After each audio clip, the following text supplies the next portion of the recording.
Welcome back to the SANDCAST podcast with Trevor and Travis Mewhirter, brought to you by our favorite ball, Wilson.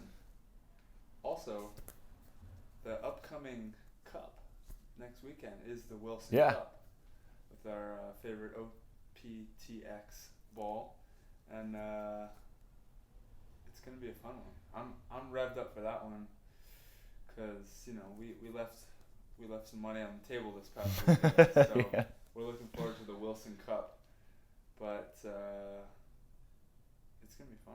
It was fun to have volleyball back again. It's fun to just be back in full nerd out mode for beach volley for me. You got plenty of volley to watch, right? Yeah. I finally have volleyball to watch. I've been trying to watch footage of myself and study my games, but you can only watch old footage so much. And I've been learning a lot and trying to change my game so much that it's why am I watching this old footage? My game's completely changed. At some point, video of you 9 months ago is pretty irrelevant. Yeah, exactly. Or at least it should be, and hopefully. Of other teams as well. Yeah, I mean, hopefully that film is irrelevant. Right. Because if not, it's probably not a good sign. Yeah, exactly. Not much growth going on there. Yeah, but it was fun to see really high level volleyball again. I'm sure for you it's probably fun to compete because that's the first time you've played in a tournament since Mexico in November, right? I played in Doha. Doha, okay. Yeah. So you've competed more recently than most. Once, yeah. Yeah. Since when was it? November was. Yeah, that was Mexico. But for most people, they haven't competed since Hawaii in September. Yeah. That was almost a year ago. That's brutal. Yeah, I didn't even think about that. And I wonder how much people, guys that were on the world tour, guys and girls who were on the world tour, were training for that first event, Doha. Yeah. Everyone else was training for the first AVP event, which was what, May? Yeah, May? Huntington's always Cinco de Mayo. So by the weekend. time this came around, it was when people were gonna start to train for the first AVP. Yeah. So I probably didn't even start. Really, until AVP announced it, which was a month and a half ago. Yeah, because I mean everyone's training schedules was so funky. Because Cam and Chase, for example, were training super hard for Doha, lost in the country quota, I think, and then they stopped because they were going to go to Australia. Mm-hmm. Got canceled, and then so they had to do a mini off season and then train again. Yeah. And then be ready for this. That's the first time that outside of one country quota match, it's the first time that Cam and Chase have competed together ever, and then it's the first time they've played in a tournament since September. It's just so competition's so different. It is. It's so weird, and for Cam and Chase specifically, they have no reps together. Chase is came into this sport in his 30s. So he's already kind of chasing time, trying to catch up. Right. And he's certainly making a good argument for the fact that he belongs as one of the top players in our sport. But for him, it must have been crazy too, because he's you can tell he's trying extra hard, trying to put in extra time and figure this all out. And then Cam had to take a year off. Yeah. I had to take a lot of time off, so I know how that works too. And it's just crazy and insane quad. Yeah. How different is it? Because obviously, you and Trevor, you play really high level practice matches, but how different is it competing with $200,000 on the line? Mm-hmm. Honestly, it kind of just went back to a bit normal. I love the fans, and I want them there. It's different when they're there for sure. You're playing off their energy. With that energy, you're using it, and it can also hurt you. So it's different. But in terms of us getting up and competing, it doesn't matter. Yeah. For us, it's always go time. Yeah. And the fact because think about it, when we're playing FIVBs, you're on outer court. Let's say it's, anywhere, China, Mexico, even in Europe. If it's early rounds, it could be a 5-star. There's still no fans. Yeah. Early in the morning, there's so much volleyball going on. There's no fans, but we're playing for our lives out there. So we're used to it. It's really not that big of a deal. And then you put us in that environment with cameras, We got the DJ. We got Mark on the mic. All the sponsor stuff is around us. Our first match was on NBC. Our first match in months. Like, all right, straight to NBC. Yeah. Which ended up working out in our favor, but it's not that big of a deal. It's just like, I feel like as beach volleyball players, we're trained to be so adaptable. Like, we'll play jet lag, we'll play anytime, anywhere, any conditions, windy, rainy, sunny, cloudy, soft sand, hard sand, which all these factors change your game, but we just show up and like, all right, what's the factor today? What are the circumstances? The ball. Yeah. Just one thing that I think maybe affected players a little bit. It's just like the rush of competition you can't simulate anywhere. And because I remember like when I played just Wapaka, just like a decent money small tournament compared to AVPs, and like the first match I played, I was like, "Whoo, I'm getting like the tingles." Yeah. Those old school ones where the crowd's like really into it and right around you. Yeah, like they're super fun, and that's what I was thinking from watching some of the qualifier matches, and even it looked like Cam and Chase maybe got a little nervy against you guys, but it looks like. Look that way. But like, just how great is it to just have that like competition rush again? It's awesome. It feels so good, and it's kind of surprising. The crazy part is it's like I said, we went straight to the NBC match. Yeah. We had the one NBC match, which was lucky for us, but we went straight into playing the best team. We didn't just go into an AVP like, okay, first round, here we go. Right. We're back in it. It was like straight to the quarterfinals, basically, right? Or what round were we I mean, when you kind of, because the winner's semifinals is really the quarterfinal. Confusing. Yeah. But you're already starting at 7th place. Yeah. So it's like right into the action. Mm-hmm. We drew the 3 seed. Everyone's just like straight into it. Yeah. After not playing for months. Yeah. So I don't know. I thought it was great, but I don't really want to ease into it. You want to like get that back. And if we're only gonna play for a short amount of time, like let's make these all really high quality matches. Yeah. And I mean, literally every match. I mean, first round of the qualifier, you had Eric Baranek and Andy Benish playing Avery, Dross, and Ryan Doherty. Yeah. It's like, I mean, Ryan was in the finals of a tournament last year. Avery's been in quarterfinals pretty regularly. Eric was in the semifinals. Avery's been in the finals before. Or I think he's made a couple semis. He was in the Cuervo final. Okay. Which is that was a legitimate tournament. Yeah, I mean, for sure. Mm-hmm. And like that's a really high level match. Yeah. And it was great, and seeing just like all the players streaming, and like there was a ton of viewers. Yeah, I wonder what the numbers were like.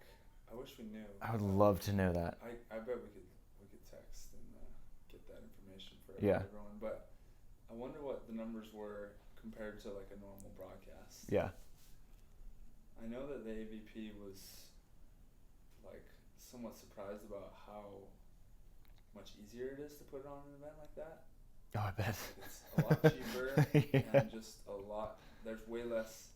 Obviously, it's probably really difficult during these times with all the safety protocols, but you got to jump through a lot of hoops to get people on site. Yeah. There's got to be so much liability there. Yeah. And like permits and all that kind of stuff, selling alcohol and all that, and they just like didn't have to deal with it. Yeah.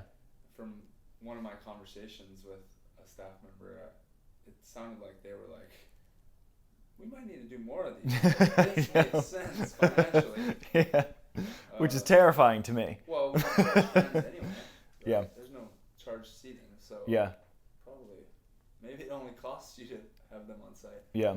But obviously sponsors want fans on site, and fans want to be on site. Players want fans on site, but I thought that was interesting, like just from a business standpoint. Yeah. And great job to the AVP, by the way, for like they landed some pretty big sponsors. Yeah, just Monster Porsche on board. through Porsche. Like, you kidding me? That's awesome. That there, I was like, who gets that thing? I know. Come on. Porsche Cup wins a Porsche. Third place doesn't get you. Yeah, that would be cool. Yeah. But I saw that name. I was like, holy cow! It was really funny seeing.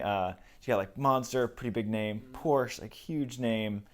Wilson's a big name in sports. And then it's funny seeing like Hip Peas and Corner Bakery like next to Porsche. Corner Bakery provided the lunches. Hip Peas, I'm actually into it. Dude, they're great. Yeah.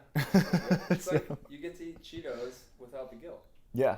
I mean, if you eat Cheetos first and then you get the Hip Peas, it might not measure up, but if you just start with the Hip Peas and stick with it, you're stuck. But with your, like, were you and Trevor pretty happy with how you played? I mean, obviously, third, you can do the classic, like, Instagram, like, not the result we wanted. But I think you guys played as well as I think I've seen you play. I think your defense looked fantastic. I think your blocking kind of looked back to the way you were with John. Yeah, honestly, I'm happy with it. Like, we were both pretty positive, all things considered. Like, if you watch on TV, we don't look happy after, that's for sure. And I don't think you should feel happy after a loss.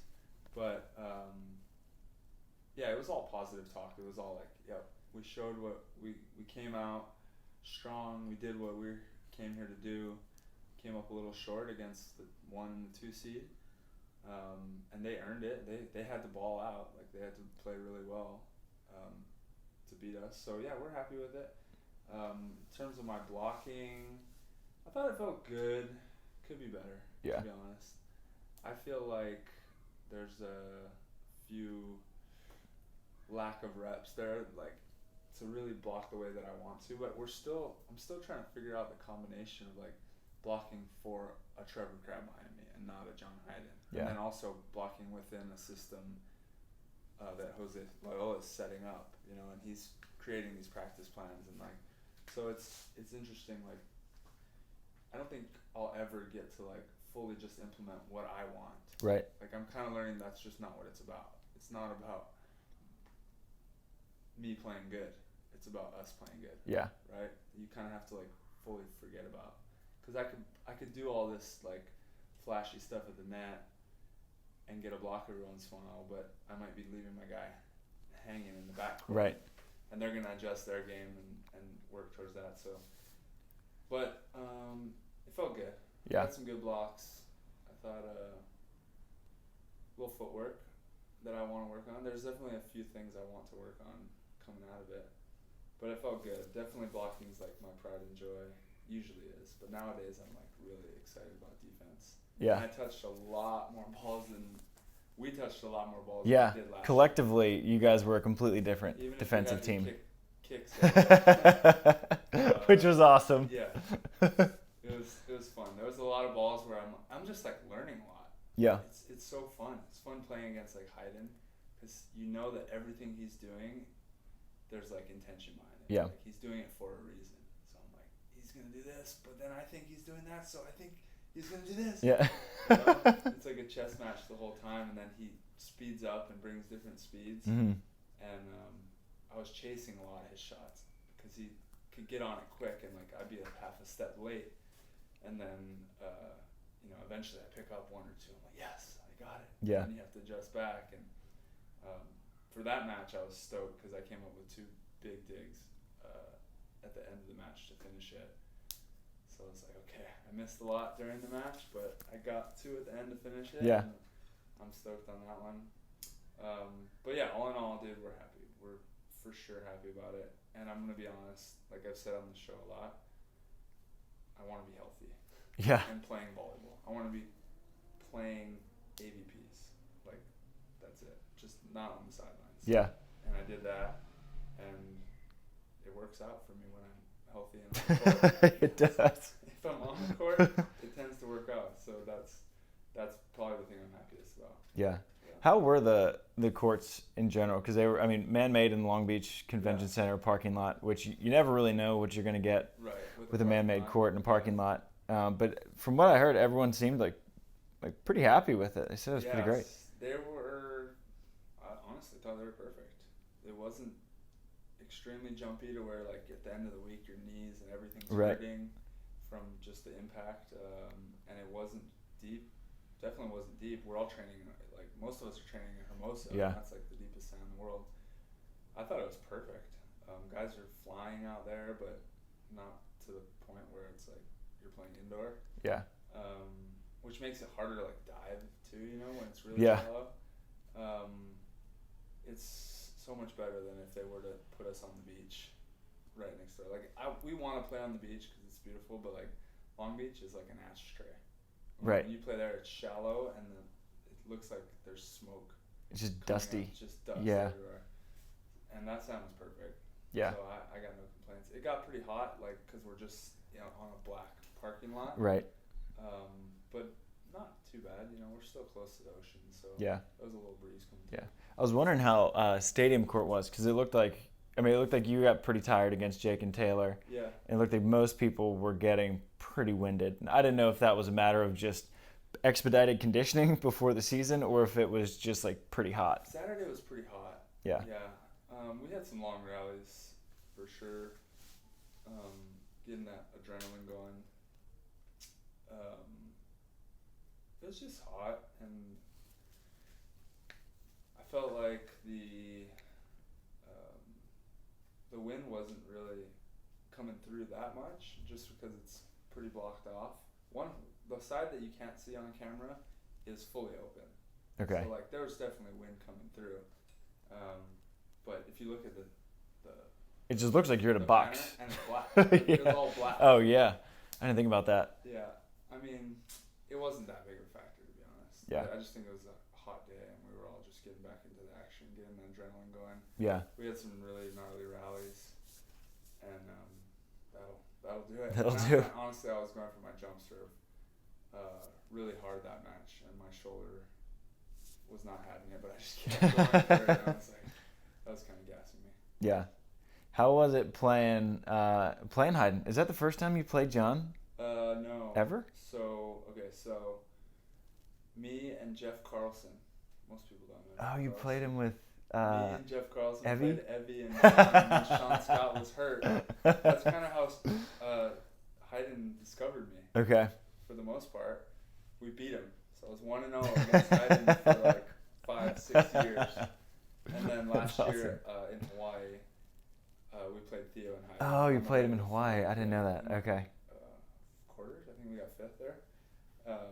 And he beat us. My hand was broken. No, actually, they balled them. They played really well. That was the first time we played with the OPTX ball, and I had a splint on my hand. Yeah. But they were playing so well. Like Hayden was making, and then you saw him in the finals. He was like, they were on fire. Yeah. Until 2015 in the freeze. Haunting. So we were 1-1 all time. Going Okay. This one, and then we pulled it out. So I'm up 1 on Hayden, but That's funny. I'm sure we'll draw him more in the next 2 weeks. Yeah, I was wondering what was it super different playing in such a small format where you win and you're like, oh, we're on Sunday. Was that weird? Yeah, it was a bit weird. It's nice, like if you're winning, you're stoked. Yeah. It just felt short. It felt like a normal tournament, but like Sunday felt like it should be Saturday. Yeah. It was like we played one day of volleyball, and then it was like, whoa, we're on championship Sunday. Yeah. Like, it feels different when you earn your way all the way to right. Sunday. And this one was like, boom, we're here. Yeah. That was quick. Was it like, so for you guys, the guys at the top, I feel like the men are split into sort of 3 different tiers. There's like kind of Phil and Nick, and then there's a chunk of, I think, Jake and Taylor, you and Trev. Mm-hmm. I think maybe you could put Cam and Chase, Billy Staff in that tier. Mm-hmm. And then you have Theo and Casey. And then you have kind of another chunk of like the lower main draws, and then you have like the kind of the upper qualifier tier. Yeah. But you guys didn't have to sort of not waste your time or waste your energy with, the qualifier guys coming out into main draw. Like, would you prefer either having like a couple of those matches where it's sort of like you have to take it seriously, but it's kind of tuning up, or you just jump straight into it? I mean, if you want to put me in 7th to start every time, yeah, I'll take that for sure. Yeah. But I mean, those matches are fun and they're like scary. Yeah. For sure. Like, nobody's gonna take those matches lightly because that any team coming up is like, you got a huge target on your back. Yeah. They got nothing to lose. Right. So those matches are scary. Yeah. So, I mean, in that sense, it was nice not having them. Right. But for the fans and for those players who are trying to come up, I think they're kind of necessary, like, once things get going again. Yeah. For sure. Yeah, because it was interesting listening to, April and Alix. Like, we usually don't have to get up for 2 matches like that, first day of the tournament. Yeah, exactly. Because they started out with Traci, Callahan, and Crissy Jones, who played great all weekend. And then they had to play right after that Sara, Hughes, and Brandie. Wilkerson, those are your first 2 matches. It's like, god damn. That was the second round was April against... And Brandie against April so and Alix, was yeah. The second match. Yeah. Crazy. Yeah. But it's nuts because, like... Yeah, you go straight into it, dude. Like, yeah. There's no good... I'm not, like, looking at my seeding next week and like, oh, yes. Right. Oh, we moved up to the 4 seed. Like, now I got a good first round draw. Right. Like, we have Casey and Theo, I think. Now, so you would play, the 7? So the number... Does 4 play 7? Or 3 plays 6? 4, 5. Okay. Yes, I think it's Casey and Theo. Okay. Yeah. It's gnarly. Yeah. First round. Dude, and Casey mic'd up, by the way. Oh, having no crowd for Casey, that was freaking... You could hear everything he said. Yeah, I know. Never twice. I was kind of worried sometimes. When it was so quiet and maybe dropped an F-bomb or 2. Sorry about that. I wonder if they have a small tape delay where if you drop an F-bomb, they would maybe just mute it out for a second. Yeah, I don't know. I didn't watch the stream yet, so... Yeah, because I didn't hear anyone dropping huge F-bombs, but you could hear, Trevor when Taylor doubled one, he's like, chowder all day! Yeah. Of course. I heard Jose drop one, but he was... Okay. They had Jose mic'd up the whole tournament, and he had 2 teams. Yeah. Us and Brandie and Sara. Pretty good tournament for Jose. Yeah. Not a bad start. He worked harder than anyone else. Yeah, and Jose is a sweater too. He's just like drenched in sweat. It's all about the energy. Yeah. Yeah, he probably had to throw back a few monsters. Was it different just in terms of like communicating? I know, obviously you and Trevor play in front of no crowds all the time on the World Tour, but on the AVP, it's usually pretty crowded. Was it weird, like trying to get that energy up? No. Okay. For me, it wasn't. Yeah. Sure, we're coming for blood for sure. Yeah. You know what was weird? When we were playing the NBC match, the booth was like pretty close to the service line. And like walking back every time to grab the ball, and I could hear them analyzing like what we were just doing. Try to just serve that ball. You probably could have done this. I'm like sitting there. Like, should I just listen to this? Or, this is really weird right here. What's Kev think I should do right now? He should, it looks like Dalhausser's going to block angle here. All right. It was Misty, and it was Misty too. I was like, I'm actually really interested in what Misty has to say, and I can kind of hear her. That's really funny. I didn't think about that. Yeah. Is that the best you've seen Phil play? And Nick, I thought Nick was phenomenal. Is that the best you've seen them play in a pretty long time? I don't know. They played great, but they turn it on at least once or twice a year. Yeah. Where they're playing really well. That's the first time I've seen Phil serve, like hitting that line like that consistently. Yeah. That's a little bit of old Phil. I thought Nick played. If I had to say someone played a little higher than their normal, I'd say it was Nick. Yeah. Like his energy was there. He's freaking ripped right now. He's in shape. And they were, Phil was great too. He pokey digged. He didn't block, but he didn't drop either. Yeah. And Trevor hit one, he pokey digged. So like picture that. He pulled like 3 feet off the net and just put his pokey up and dug it. I was like, alright, who does that? Yeah. There was a few blocks where he had on me. I think I made him look a little too good. Okay.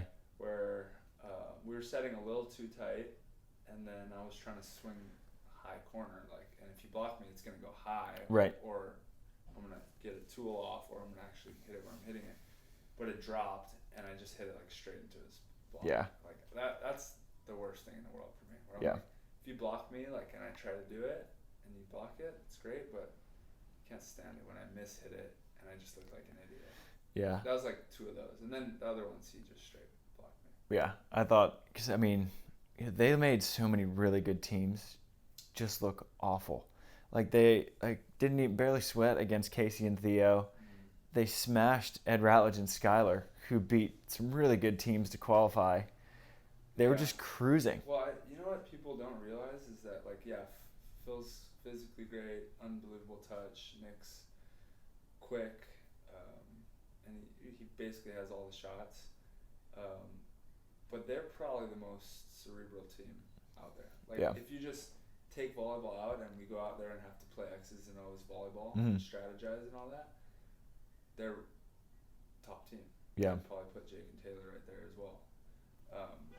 And I think that's what's the difference. That's like why it's like, why can't anyone beat these guys? Yeah. And they're so consistently at the top is because they're playing the game. I mean, Jake's been around forever, and if you watched over the years the way he talks about the game, like, you can tell he gets it at a different level. Yeah. And in terms of like teams putting that together, like 2 guys that understand the game really well, those 2 teams get it at a really high level. And that's something that I think me and Trev we get it at a high level, but putting it all together live and like making the right decisions and like quick is really difficult. Yeah. And then when you're doing it against those guys, those veterans, it's like, it's a lot of thinking. Yeah. Especially when my motto is don't think. That's really funny. Yeah. Do you think you and Trevor are better at it now than you were? Because, I mean, it looked like, it's hard to say it looked like you guys were strategizing, but I think that you guys just looked more comfortable than I've seen you in a tournament. Yeah. Yeah, I'll take that. It's hard to see when you're in it. Right. But we are, and also when you lose, you like automatically are like, well, I guess it was wrong. Yeah. It's not really. Like, the fact that we're having the dialogue, we have something to say, like, what do you think here? Let's do this. Like, there's that communication's constantly going on, means there's growth. Mm-hmm. So for sure, like, we're a different team. We're picking up balls on defense. We're more in sync with each other. We're switching our sets up, making it more difficult on defenses to set stuff up on us. Hitting shots higher and like getting stuff out of reach, except for that baby line I keep missing short. It's just that's your shot too. I know, but if I drop my elbow against like a fill, it's like you look like an idiot. Yeah. And so do you think people have picked up on that? Because I remember, like, whenever I come in for like a middle set and hit the baby line, that's like watching you on film is like where I got it from. And I remember Stafford in Hawaii last year. He saw you drop the elbow, took a step over, and waited for it, and just dunked it. That was just embarrassing. Sorry to and forget. I also want to say that was exactly what I was talking about earlier, where I know exactly where he is and that he's waiting for it. Yeah. But I also know how open it is. Yeah. And so I'm like, I could put it down over here. Yeah. But I had that splint on my hand, so my pinky finger, my first 2 fingers were flat, and there was a piece of plastic there. And I'm going like this, and it freaking like just slides straight. It went like a foot over the net to a guy that's delay blocking. Yeah. Stafford, who loves delay blocking. Like, I know that 100%.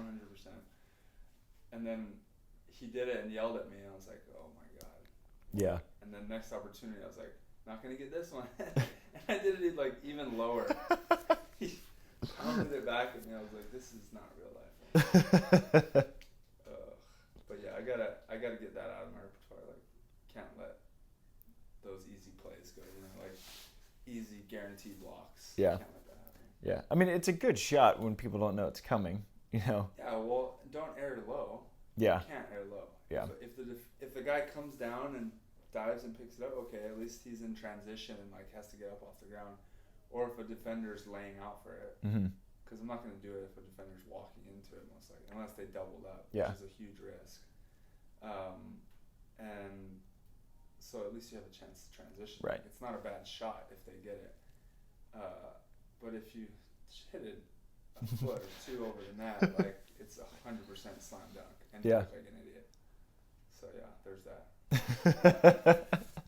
Learning, honestly, just continue learning and adjusting the game. Yeah. It's been fun.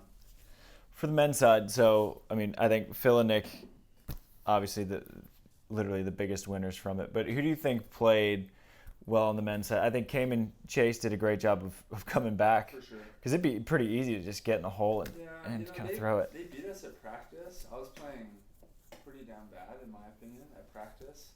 And they had a serving strategy and certain things that were working against me. So like when I saw that draw, I was like, they're going to do what worked at practice. Yeah. And I took that as a challenge. I was like, okay, short deep me. Yeah. And then Chase is going to try to hit my hard driven because I came in to hit everything. Yeah. And so I just brought different speeds, and I was fully prepared to pass that short deep game and set Trevor on two. Yeah. And so we adjusted like right off the bat, kind of knew what was coming, and they didn't have an adjustment back, and it didn't work out for them. But yeah, I honestly think that kind of stuff fires you up and makes you more pissed off. Like, well, we are not losing this second one. Mm-hmm. Like, since, and I honestly, I'll be honest, I think they're the 4 team right now. Okay, they're the 3 seed in the tournament. I get that, but like in my opinion, and plus what we're doing on the World Tour and whatnot, like I think they've jumped Billy and Stafford. I think that the way it finished was 1, 2, 3, 4. Yeah. I think whatever, seeding, who cares? Whatever, but yeah, because like you guys were not a 6 in my mind. Right.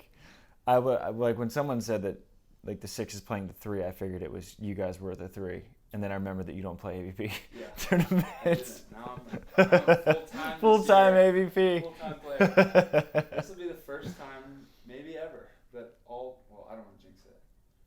Actually, I'm not going to say it. Yeah. I'm going to say all the players are going to be home, not on another tour. Yeah. I know that. Yeah.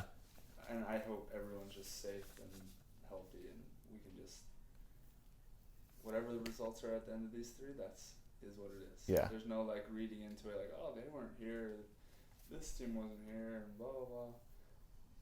San Francisco Open. Yeah, the San Francisco CBVA is what everyone called it. Yeah. So no asterisks. I don't think you put an asterisk on it. Oh, no way. You can say the AVP Champions Cup. Or Yeah. Champions Cup. I don't think there's any asterisk on this one because like you're playing the best teams in the world. Like everyone's here. All the top 8 teams, you guys would make it to the 9th place matches anyway, unless it's like a crazy aberration. Team or maybe 1 or 2 mixed in. Yeah, but nothing like you guys would all be getting the minimum finish that you're starting at anyway. So I think if anything, it's just as impressive as winning a 32 or 24 team. Sure. And especially, for the teams that coming out of the qualifier, that qualifier's nasty. The way I looked at it was like, so nasty. You do not want to be in that qualifier. I looked at it as the qualifier is the contenders bracket on a Saturday. Yeah. Is pretty much the equivalent. Because a lot of those matches say contenders bracket of Hermosa Beach on a Saturday. You're going to get an Andy and an Eric playing like a Billy and Stafford. That didn't happen, but Andy could and happen. Eric are kind of I feel like we've all kind of picked them as, or at least Andy as like the rookie of the year. Yeah. We'd expect to be the rookie of the year, and they didn't disappoint. No. That's for sure. They had the craziest matches, and they kept running this back shoot, and yeah. So Eric he passes real high, and then he waits and waits and waits, and then he's like the fastest person I've ever seen. He just flies. Yeah. And sometimes it works out great, and sometimes it's pretty bad. But he's on the right, and he shoots. So he passes it to the middle, and then he runs behind Andy, shoots to the left pin, and Andy backsets it. And it worked really well against Ryan and Avery. Ryan can't move his feet. Yeah, they did it. I mean, it was.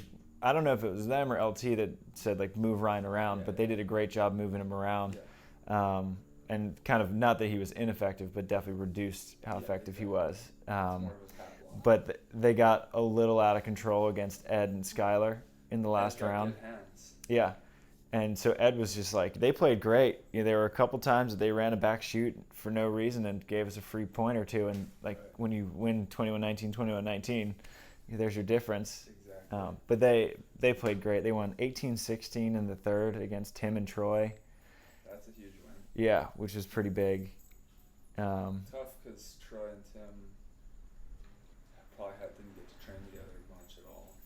Well, probably more for this event than they ever had for any other. Because Tim's living down here now for the next 3 weeks. Yeah. That's true, yeah. That's true. So they were able to we trained with them maybe Tuesday or Wednesday before. Okay. And Tim was like, yep, I'm ready. He's always like, I know. It's like when we were talking to Piotr. Piotr's like, well, Tim's peppered once. He's fine. Yeah, he's ready to go. Yeah. I love that. Yeah. I thought that was a team that, damn, I didn't even really think too much about, like, the teams we were missing. There's so many good teams in the qualifier. Yeah. That's what's probably most sad about the tournament in terms of for fans getting to watch. Yeah. There's a lot of teams that are great and we didn't get to see them. Yeah.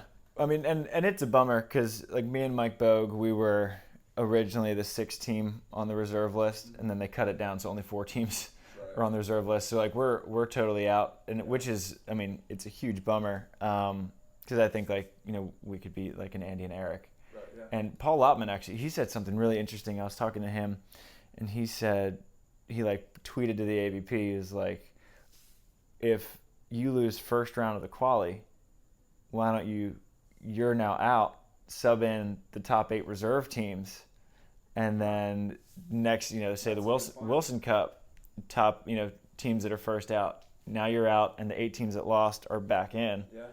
Because then, and so at the minimum, so if you were originally seeded in, and hindsight's always 20/20. I think the AVP did as good of a job as they possibly could have putting this on. And I also think they're paid out the whole qualifier, right? Yeah. So minimum $3,000. Well, clearly the AVP is saying we care about you guys. Like, we want you guys to make, like, the people who have earned it to make a living. Yeah. And there's got to be a limit there at some point, Yeah. Like, you can't just pay out everyone. Like, because at some point, like, old guys could just sign up and be like, hey, I'll take it. Right. Dead last. Yeah. For a few bucks. But yeah, that actually does make sense to me. Yeah, because then, like, say you're Ryan and Avery, right? And you're knocked out of the first qualifier. You get your $3,000 split for getting 15th, I think, is last place in this one. You and get then $3,000 for last place. Yeah, $3,000 split off the bat, and then so you're out for the second. Pretty good money, dude. I didn't look at third. Pretty solid. What does the winner get? 20? Yeah, I want to say 20. I think so. You're probably maybe 15. Something around there. No, second's 15 probably. Okay. We were probably 10 or 7 or something. Not bad. Yeah. But yeah, so you're Ryan and Avery. You make your $3,000 split. You're out, but then you're going to be back in for the Porsche Cup, the third one. Yeah. So each of you made $3,000 for a minimum of 2 tournaments. So I thought that was an interesting point by Paul. But then on the AVP's end, now you need to, you have 8 other teams that need to continue testing and staying negative. Yeah. So that's another thing to deal with. And then who knows? I don't think anyone could have expected that not a single player has, like, knock on wood, tested positive. Everyone's been negative across the board. Right. It's like, what happens now? You have your 8 reserve teams, but then people are testing positive, so then you'd have to pull from a list of athletes who haven't been testing. So it could have been tricky. But I thought it was an interesting idea, like, should something like this happen again. If you're just ranked and you show up to this tournament and lose everything, you get $9,000. As a team. 3 weekends in a row. Yeah. That's pretty good. Pretty good money. Nice little donation. Yeah. From Donald's son. Yeah. Right? And that's what Delaney was saying, because her and Katie played so well in their first match against Molly Turner and Katie Hogan.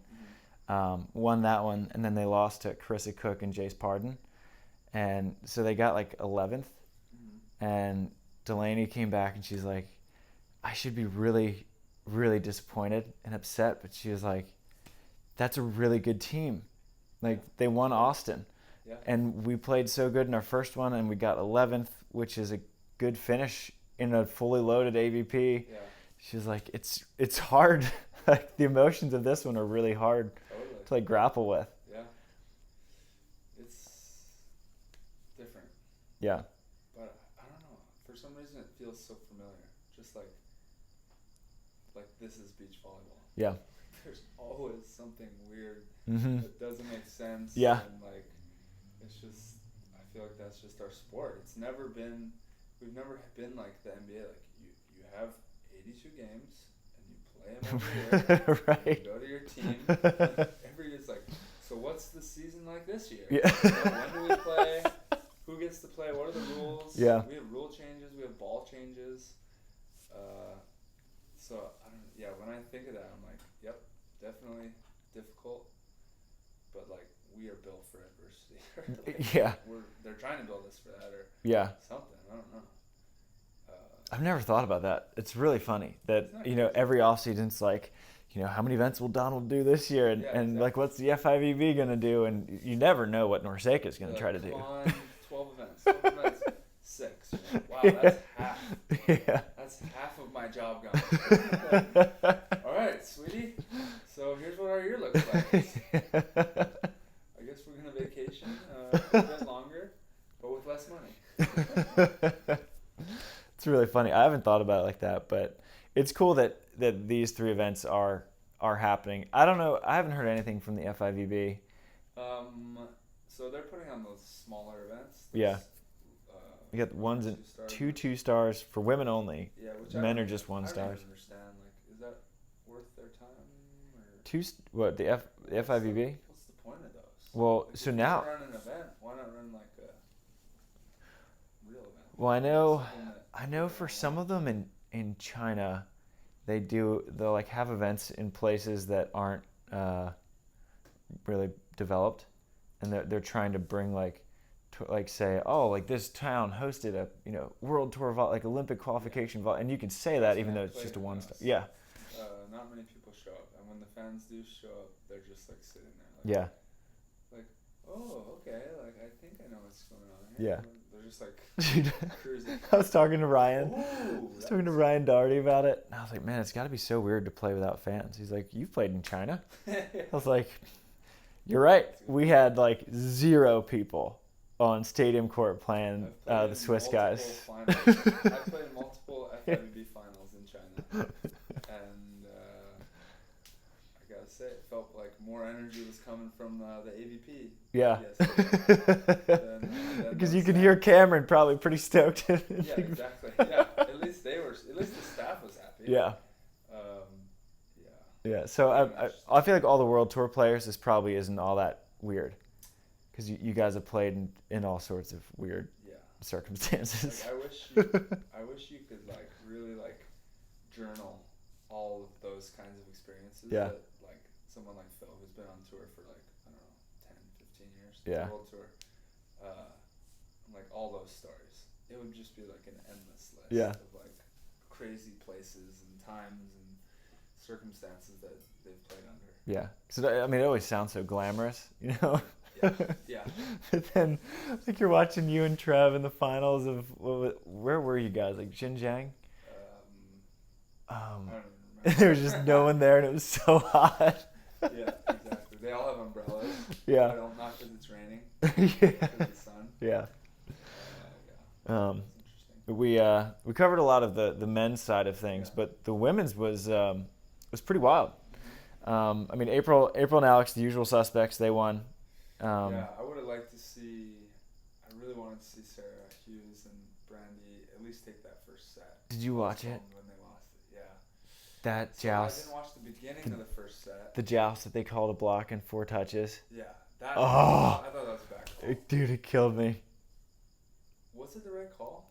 I thought it was, first of all, it's I too still don't close. know. Don't call that. Yeah, At exactly. that point, don't call it unless because it was like a pokey joust. And the ball was they both tried to poke it, and the ball was on the plane of the net. Yeah. So even if it wasn't super simultaneous, I think Alix did get on it first. Yeah. Like a centimeter, like she was a centimeter closer to it. But geez, really, you gonna call that? Yeah, at that point in the set. And then I think one of the biggest tells that it was probably, and refs are human too, one of the biggest tells that it was the wrong call is that April and Alix expected Brandie to set that ball. Yeah, exactly. They knew that it was settable, and then the ref was the only one who was on a different page. Alix is going to yell at you if she thinks that, it was 4. Yeah. Like, she's not one to, not tell the ref. Yeah, and she would have dropped off the net if she thought, but she didn't. But it was one of those things for, Brandie's going to remember that one. She needed to put those balls away at the end. And yeah. I thought she was taking weird angles. Really? Well, she went back a few times. Yeah. And, fully took away her crossbody, a cut back. And then she was coming in straight on the left. If you're a lefty on the right. Sorry, she was coming in straight on the right. If you're a lefty. Instead of angled in. Yeah, instead of angled in. And I didn't watch the beginning of the set. That's why I don't want to analyze it too much. Yeah. If that was working the whole time, and she was probably trying to move the big block around. Yeah. So I get it. It's easy to analyze it when you watch a few bad points. Yeah. And Brandie's gnarly attacker. So. Yeah. But Misty said the same thing though. She was like, "Don't run the back set. Take this straight up. It's been working." Easy to look at it in hindsight, but I thought they played awesome. I thought they looked great. I thought Brandie's serving was off the charts good. Yeah, well, I saw her. They practiced before us because we share a coach, obviously, and yeah, I would watch her serve at practice. Damn, that's a bullet. Yeah. It's just straight, especially on the girls' net where it can come at that low trajectory. Super gnarly. Yeah, it's insane. She's only 5'10". She plays like she's 6'5". She's way taller. She's 5'10". Yeah. Damn. Yeah, I saw Pavin and Klineman checking the net before the match. Pavin's even higher. Yeah. Pavin's higher than. She's higher than. Klineman's. Really. She's like that. That's how Doherty is on the net. Yeah. So I'm trying to think. Does the math add up that Doherty's 7'1". So Sarah's what, 6'5", 6'6"? I think she's 6'5", 6'4", 6'5". So I think that Sara's the equivalent of Ryan on a women's net. Oh, I see what you're saying. I think. Yeah, her hand was over Ryan's is. Yeah, that's crazy. Yeah. And she moves well too. Yeah, and it was good to see another chapter in the Melissa and Pavin versus April and Alix rivalry. Yeah, really. We've gotten that. And how many AVPs have we had that in a row now? It's awesome. Totally. It's the top 2 teams on the planet playing each other. It's great. They are, for sure. I thought I wanted to see Sara Hughes back in the final, and she's such a good player and such a good competitor, especially in big games. Mm-hmm. I think she's just so close. I thought she plays better. Excellent. With more pressure. Yeah. So I at least wanted to see her in the finals and back, because that whole summer partnership situation that fell apart, that set her back. Yeah. A year. Yeah, well, a quad. Yeah, technically. So it was good to see her back and doing what she does best. Yeah. I feel like nobody's really talked about her for a while. Yeah, and I mean, she took over against Emily Stockman and Kelly Kalinske. Yeah, nice. Officially Kelly Kalinske. Tough to say. It was funny writing that. I texted her. I was like, I've had to recheck my writing. Said no more Kelly Larsons, and she was laughing. She's like, it was funny seeing on the scoreboard. I kept looking over, who's that? Isn't it funny how partner names just stick together? Mm-hmm. People still want to say Phil and Todd. Yeah. Yeah. Stockman Larson. Yeah. You say Stockman Larson. That's what it is. Yeah. So now it's Stockman Kalinske. Okay. But Sara completely took over that match, and Stockman and Kalinske are they're freaking good. They're gnarly. I think Kelly's one of the best blockers in the world. Yeah. And Sara she dominated that. Yeah. Sarah's got the chess match down, I feel like. Yeah. And when she's in sync with her partner, I think she's deadly. I still think she's one of the best defenders we have in the U.S. I think Sponcil's up there, obviously. Yeah. The amount of balls that she's digging. April's just a beast of her own. It's she's crazy. Not a true defender. She's a hybrid of everything. Yeah. She's just all of it. Yeah, because she won her silver medal split blocking with Jen. Right. So She can do anything. Yeah. What's crazy is seeing Traci Callahan. She's 6'2". She's the defending. She's gonna be most improved. I don't think they're doing awards this year, but we'll do it, people. Yeah, we'll do our own awards at the end of this. She's gonna be she can't be rookie, right? Because she was out on tour. And Yeah, left yeah. So we'll for our own award show, we're gonna rule out Traci for rookie. I think her partner Crissy is as eligible as any for rookie of the year. She played in the final last year. Or semi. Semi. Okay. Yeah, they lost to Betsy and Emily. Yeah. But well, Traci's been training with Mikkel, so I kind of was like, I had to watch, and I was like, yeah. You're training with Mikkel this long, and he likes you.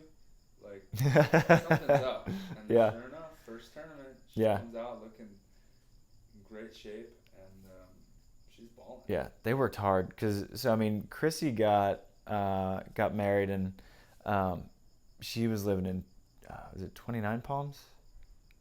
Like way out. Yeah. So Crissy came to training a little bit later, but for a while Traci was just training with me, Mike Bogue, and Kalinsky. And Evie. Yeah. For like 2 months, and so that's great, playing with the guys. Yeah, and so it was funny watching her go back to a women's net after training on a men's net for like 2 months. She's like, "This is really easy." Yeah. Wow. How was she hanging with you guys? She hung. Yeah, it's weird because like you look at her and you're like, she's 6'2" though. She jumps well and she swings. Yeah. I saw her bounce the ball at angle. Yeah, she can swing on a men's net. I mean, she's taller than Taylor, She's 6'2", really? Yeah. I did not realize that. And strong. And just like, and gritty. Physically, got all the intangibles. Just has to put the game together and get. Crissy, if she keeps developing and growing at this rate, that could be a serious team. Maybe by the end of this series. Yeah, because they came out of the qualifier. And then they had a huge win against Emily Day and Lauren Fendrick. They moved up 12 seeds or something? 7 spots. Moved up 7. Yeah. And so now they're out of the qualifier. They're straight in. Which is huge because if you make the main draw I think since we got a third in the first one, we pretty much sealed our spot. I think you guys are good. Crazy things would have to happen. Yeah. Yeah. That's why this first one was huge. Like, we got our first win, and Casey Patterson was like, "Yes, we made the next event." Think about that. Oh, yeah. Yeah. Because you don't want to be in that qualifier. No way. No, you don't want to be in that qualifier. Yeah, and I think that there's probably a super high stakes match between Billy and Stafford and Cayman Chase. Oh, yeah. Ended up being 25-23. Then I left my house and it was 5-5, and I got down to the beach and it was already over. They lost 21-10. So I haven't seen the second set of that, but so now Billy and Staff, they're back in the quali. That's right. Which is a bummer. And I think the men's quali actually stays the same because Jeremy and John beat Skylar and Ed. Right. So the men's will be the same, but Emily and Lauren are back in the qualifier. Yeah. And who's the other team that came out for the women? Carissa and Jace. Oh, yeah. Who, they were up. How are they so good? Carissa has the best ball control of anyone. I'll put her ball control over anyone on tour. Every pass is perfect, and she makes the right decision every time. It's crazy because it looks like she's not trying. Smart. Even when you talk to her, you can just tell she's that's a Stanford education. Yeah, But Carissa, she everything she does, I watch her play and I'm like, it doesn't look like you're trying, but you're always in the right spot and you're always making the right choice. And every pass, every touch is perfect. We should have her break down a match for us. Yeah. Like how Kobe does. The detail. Yeah, detail. Yeah. Peyton Manning and them. Yeah. It's funny because she's so self-deprecating and she'd be like, well, I came here and it kind of worked and then I booped it and that worked too. So I just booped it. Yeah. And we're like, what? So you just booped it? Yeah. But then Jace is also really good. And just kind of and has a heavy arm and has a goofy-footed approach. Played at Florida State was really fantastic there. Yeah. Those two they're in sync all the time. Yeah. No highs and lows. Yeah. Just like super steady. Yeah, I was really surprised to see them kind of fall apart against Mel and Pavin because they were up 9-4 and 12-7 in the third and lost 15-12. So I don't know what happened. I had the live scoring up because I was at the beach. 12-7?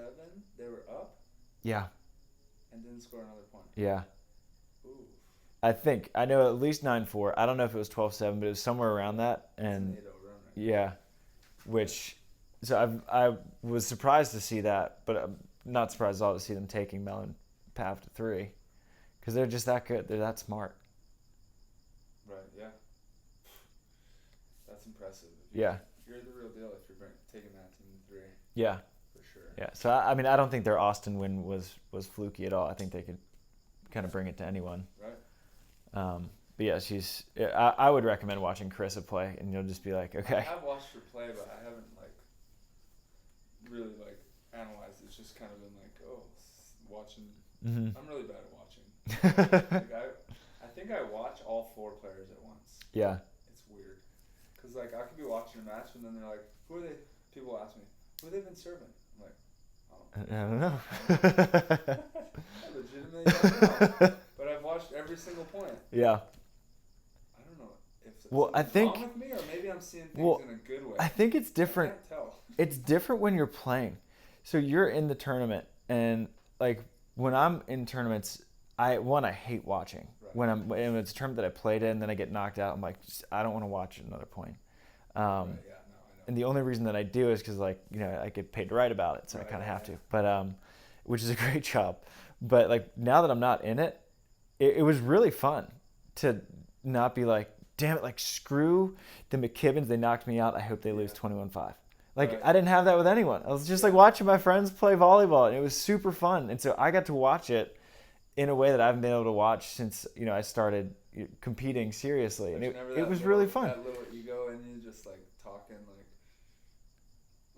outwardly, you're like, no, I don't really care. I hope everyone wins, whatever. Yeah. But then inside of you, there's for some reason I really want them to. Yeah, there wasn't any of that, and it was great. It was it was the most peaceful I've ever been able to watch all this volleyball. I don't think I've ever had that. Yeah, because that's what you do for a living. Yeah, but even when I was out.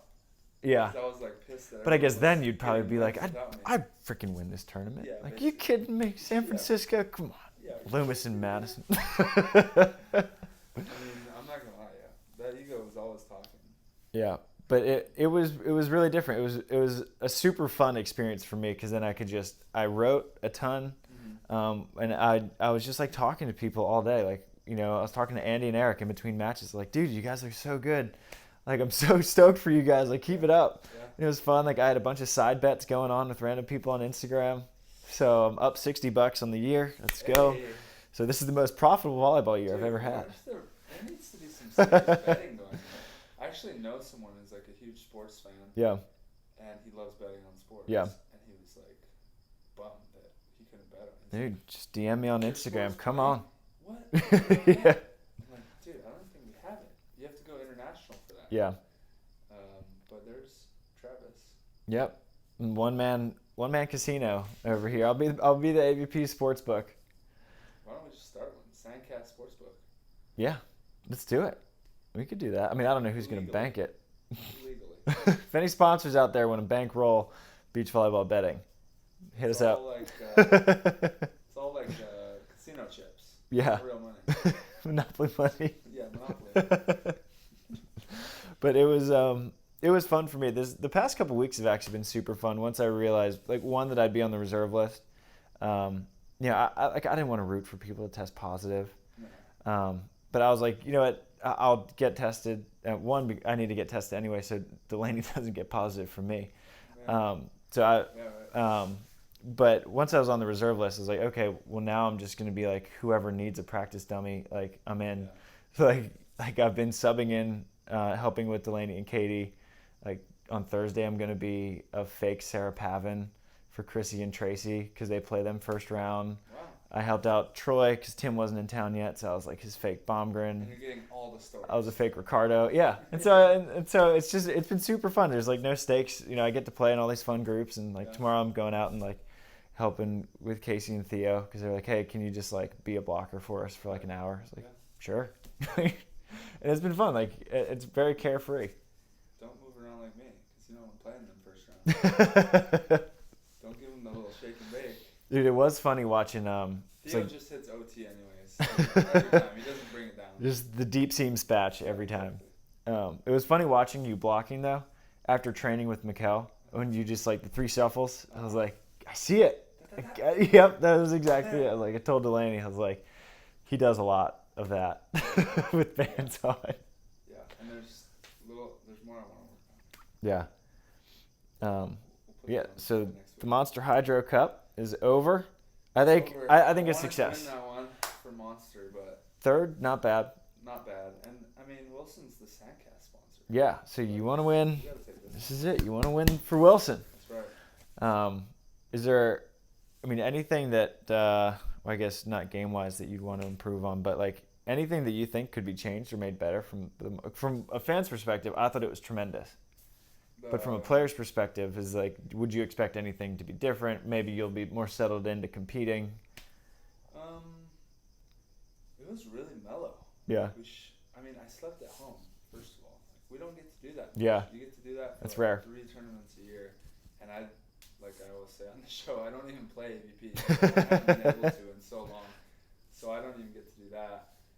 I slept at home. I drove down. It took like 20 minutes. There was no traffic on the weekend. Yeah. And you show up and there's no... You want the fans. Like, we enjoy, as beach volleyball players, interacting with fans. But I walked straight to the med tent, got like my shoulder loosened. There's like no distraction. Nobody wants to talk to you. They're all players. They don't want to talk to you anyway. Yeah. So it was very like peaceful and nice. And like you get in your zone and just play and then get the hell off the site. Yeah. Could you stay on site between matches? Yes. Okay. Yeah. You stay on site, but you could only be there an hour and a half, I want to say, before your first match. Okay. And you can only stay an hour after your last match. Okay. And there's sanitizing stations everywhere you go. You just like put your hand out and hand sanitizer just lands on it. Yeah. But in terms of things changing, not really. Yeah. I thought it was great. I didn't get to watch the broadcast yet very much. I watched the final on the broadcast and it looked great. I don't think there's any changes we need from my perspective. Yeah, I thought it was awesome. I didn't know if, the AVP maybe changing precautions, something they were doing, but. Dude, there was a lady in charge of making sure everyone has their masks on. So you had to have a mask on if you weren't on the sand. Okay. So it was, if you're worried about getting COVID, you weren't worried. Like once you step in there, you're like, I don't have to worry about it. Yeah. And I'm not like really worried about it for myself in general, but yeah, in there it's like you don't have to worry about it. Yeah. At all. Yeah, and it's so cool that like everyone is negative, so far. You already know that. And yeah. Then all the precautions on top of that, and that means that the city doesn't have to deal with it. All the governing bodies that are in charge of making sure everyone's safe. They just did a really good job of just erasing any doubt in anyone's mind, kind of thing. Yeah. I was gonna say something. I forget what I was gonna say. Hey, finally. Yes. I do that every episode, and Travis never does. I had to celebrate that. Yeah, that hasn't happened in a while. Love it. I'm very happy. Maybe I'll be less ADD now. Switching roles. Yeah. It was fun seeing Kev and Cam plugging volleyball for milkshakes. They gave it a lot of shout outs out there. Yeah. So I appreciate you guys if you listened for doing that. That was great. That was cool. It was cool. I was glad that we could go up into the Amazon studio still and have a chat. I didn't know if they would have that. We just had a conversation from 6 feet apart. Yeah. Oh, that's what I was going to say. Was it weird not being able to shake hands with the team after losing and the refs? I really liked it. Because it's kind of fake anyway. Yeah. I'm just being American. But watching it was funny. They were Yeah, because we'd all off the line, you always jog to the net or walk to the net and shake hands. And everyone jogs up and they're just Yeah. Give him a little this or that. Yeah. But I kind of liked it because I get like sportsmanship and I'm 100% like sportsmanship, especially after the match. Where shake hands before and after, that's cool. But like in volleyball, we do it a little too much. Like if you walk by a guy, you like hands. Yeah. Like walking under the net and high fiving, like you don't even know that you're doing it at some point. Yeah, you don't know if you're doing it, but like also, it's like I don't want to high five you. I really hate you right now. Yeah. And like, I kind of liked it. Whereas like you don't need to, not expect to, or it's just like a distance five. Like, right. Let's go. Boxers like hit gloves. Right. It's not like a handshake. Yeah. It's like boom, let's go. Yeah. Acknowledging each other. It kind of felt like that. Yeah.